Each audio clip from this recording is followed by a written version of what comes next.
19-20 एप्रिलाच्या मध्यानराती दोनापावल रावपी एका फामाद व्यवसायिकाच्या बंगल्यार घरफोडी करून चोरी जाल्ली। चोरांनी बंगल्यार घुसपा खातीर सिक्युरिटी गार्डाक मारहाण करून बंगल्याचे मेन दार फोडिल्ले, तशेंच बंगल्यात आशिल्ल्या सिनियर सिटीजन जोडप्याक न्हिदिल्ले कडेन बांदून चोरी केल्ली।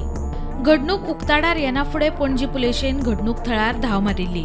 पुलिशेन चोरांक धरपा खातीर उत्तर गोंय पुलीस आनी क्रायम ब्रांचीची एक टीम तयार केली, मात अजून मेरेन ह्या प्रकरणात पुलिशेचे हातीक कांयच लागिल्ले ना। पुलिशेक ह्या चोरांविशीं अजून मेरेन कसलीच म्हायती मेळूंक ना। हे फाटले एक मुखेल कारण म्हळ्यार ह्या चोरांनी ह्या बंगल्याचो सीसीटीव्ही DVRच व्हेला। हाचे वयल्यान ही चोरी पुराय प्लॅनिंग करून केल्ल्याचें कळटा।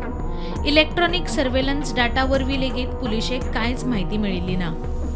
मात मेळिल्ले म्हायते प्रमाण ही चोरांची टोळी बांगलादेशी आसूं येता जे गुन्यांव करून त्या वाठारांतल्यान पळ काडटात असो दुबाव पुलिशेक आशिल्ल्याचें कळटा। मजगतीं ह्या प्रकरणाचो पुलीस तपास चालू आसा। उत्तर गोंय पुलीस अधीक्षक अक्षत कौशलाच्या निरीक्षणा खाला हो तपास सुरू आसा। Bureau report, prudent.